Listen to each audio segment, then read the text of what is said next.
Hello, and welcome back to P&P, The Real Story. You'll notice I have another special guest, and I'm going to let you introduce yourself.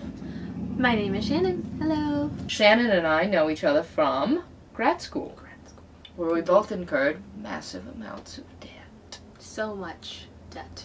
But it was worth it. It's true, because we get to do things like this now. Are you a Pride and Prejudice fan? How did you come to Pride and Prejudice? Was it the film first, the TV version, the novel? I'm embarrassed because... Don't be embarrassed. The first one I watched was the Keira Knightley one. I've seen most of the Colin Firth one, not all of it. Oh, we'll be fixing that soon, too. Huge confession there. I've read most of the book. I haven't read all of it. That's okay. Again, will be remedied by the time P&P, The Real Story is over. It's my quest that everyone reads or listens to Jane Austen. Yes, I was waiting, even though I didn't know you, I was waiting to listen to your version. Years ago, I knew that someone like you would come along and do the audiobook, and that I would have to experience it through that. With stick figures.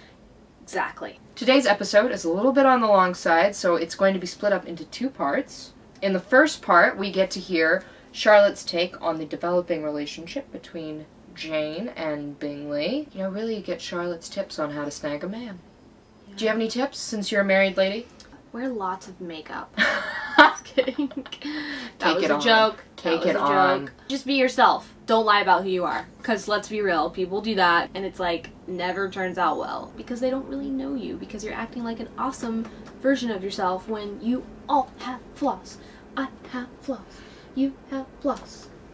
We have flaws. Okay, I've lost my mind. Literally lost my mind, Janine.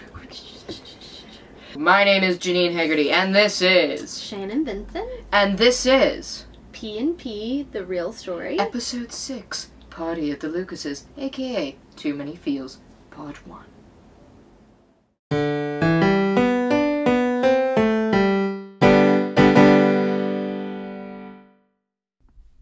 Chapter 6. The ladies of Longbourn soon waited on those of Netherfield. The visit was returned in due form. Miss Bennet's pleasing manners grew on the goodwill of Mrs. Hurst and Miss Bingley, and though the mother was found to be intolerable, and the younger sisters not worth speaking to, a wish of being better acquainted with them was expressed towards the two eldest. By Jane this attention was received with the greatest pleasure. But Elizabeth still saw superciliousness in their treatment of everybody, hardly excepting even her sister, and could not like them, though their kindness to Jane, such as it was, had a value as arising in all probability from the influence of their brother's admiration. It was generally evident, whenever they met, that he did admire her, and to her it was equally evident that Jane was yielding to the preference which she had begun to entertain for him from the first, and was, in a way, to be very much in love. But she considered with pleasure that it was not likely to be discovered by the world in general, since Jane united with great strength of feeling, a composure of temper, and a uniform cheerfulness of manner, which would guard her from the suspicions of the impertinent. She mentioned this to her friend, Miss Lucas.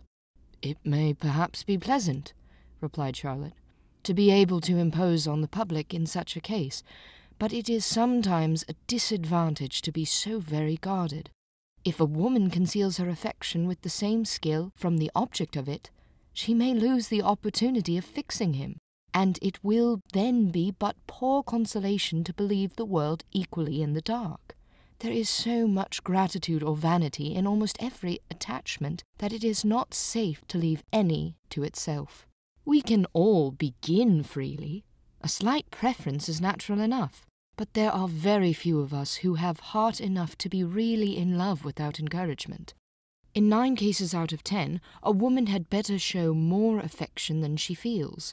Bingley likes your sister undoubtedly, but he may never do more than like her if she does not help him on. But she does help him on, as much as her nature will allow. If I can perceive her regard for him, he must be a simpleton indeed not to discover it too. Remember, Eliza, that he does not know Jane's disposition as you do. But if a woman is partial to a man, and does not endeavour to conceal it, he must find it out. Perhaps he must, if he sees enough of her. But though Bingley and Jane meet tolerably often, it is never for many hours together, and as they always see each other in large, mixed parties, it is impossible that every moment should be employed in conversing together. Jane should therefore make the most of every half-hour in which she can command his attention. When she is secure of him, there will be leisure for falling in love as much as she chooses. "Your plan is a good one," replied Elizabeth, "where nothing is in question but the desire of being well married. And if I were determined to get a rich husband, or any husband, I dare say I should adopt it. But these are not Jane's feelings. She is not acting by design. As yet she cannot be certain of the degree of her own regard, nor of its reasonableness.